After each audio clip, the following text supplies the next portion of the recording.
நம்ம சின்ன வயசில் கசின்ஸ் வீட்டுக்கு போகும்போது நம்ம மாமா பசங்க நம்மளை போட்டு அடிச்சிட்டாங்க இல்லை ஏதாவது வம்பு பண்ணிட்டாங்க அப்படின்னா நம்ம அம்மா அப்பா வந்து ஏன் சண்டை போடுறீங்க, சண்டை போடாத, அவன்கிட்ட சாரி கேளு, அவகிட்ட சாரி கேளு அப்படின்னு நம்மக்கிட்ட சொல்லுவாங்க.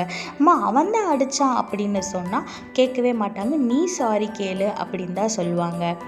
நம்மளும் சாரி கேட்டுட்டு சரி நம்ம மாமா பையன் தானே, நம்ம மாமா பொண்ணு தானே அப்படின்னு சொல்லிட்டு நம்ம சமாதானமாகி நம்ம மறுபடியும் அவங்களோட சேர்ந்து விளையாட ஆரம்பிச்சிருவோம். இதே மாதிரி தாங்க நம்மளோட வாழ்க்கையில் நம்மளுக்கு கெட்டது செய்கிறவங்க, நம்மளை வந்து சபிக்கிறவங்க, அவங்களெல்லாம் ஆசிர்வதிக்கணும், அவங்களுக்காக ப்ரேயர் பண்ணணும்னு ஏசப்பா சொல்கிறாரு.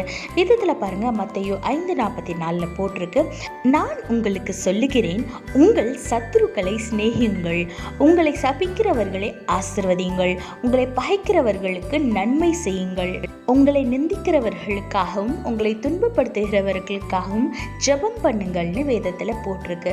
ஆமாங்க, யார் நம்மளை எவ்வளோ கஷ்டப்படுத்தினாலும் சரி, சின்ன வயசில் எப்படி நம்ம கசின்ஸோட சண்டை போட்டுட்டு நம்ம திரும்பி சமாதானமாகி நம்ம பேசிடுவோம், அதெல்லாம் நம்ம மனசுலேயே வச்சுக்க மாட்டோம். தேவனும் அதே மாதிரி தான் நம்மளை குழந்தைகளோட இருதயத்தோடு இருக்க சொல்கிறாரு.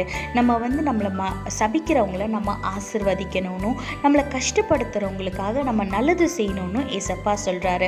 நம்ம இப்படி செய்கிறது மூலம் ஏசப்பாவோட அன்பை நம்ம மூலமாக வெளிப்படுத்துகிறோம். சரி, நம்ம எவ்வளோ இவங்க கஷ்டப்படுத்தினாலும் நம்மளுக்காக நல்லது செய்கிறாங்களேன்னு சொல்லிட்டு அவங்களும் நல்லவர்களாக மாறுவாங்க, நல்ல குணங்கள் அவங்களுக்கும் வரும். நம்ம அன்பு காட்டுறதுனால, மற்றவங்களுக்கு நல்ல செய்கிறதுனால நம்மளுக்கு எந்த ஒரு நஷ்டமும் வரப்போகிறதில்ல. அதனால் நம்மளுக்கு எக்ஸ்ட்ரா ஆசீர்வாதம் தான் வரும். அதனால் உங்களால் முடிஞ்ச அளவு எல்லாரிடத்துலையும் அன்பாருங்க, உங்களை கஷ்டப்படுத்துகிறவங்களிடத்துலையும் அன்பாருங்க, உங்களை இனிமையாக நினைக்கிறவங்கள நீங்கள் நண்பனாக பாருங்கள், அவங்களுக்கு உங்களால் ஆன உதவிகளை செய்யுங்க. அப்போ நீங்களும் ஆசீர்வாதமாக இருப்பீங்க, உங்களால் அவங்களும் ஆசீர்வாதமாக இருப்பாங்க. எல்லாரிடத்துலையும் அன்பாருங்க, ஆசீர்வாதமான வாழ்க்கையை வாழுங்க. கர்த்தர் உங்களோட கூட இருந்து உங்களை ஆசீர்வதித்து பாதுகாத்து வழி நடத்துவாராக. ஆமேன்.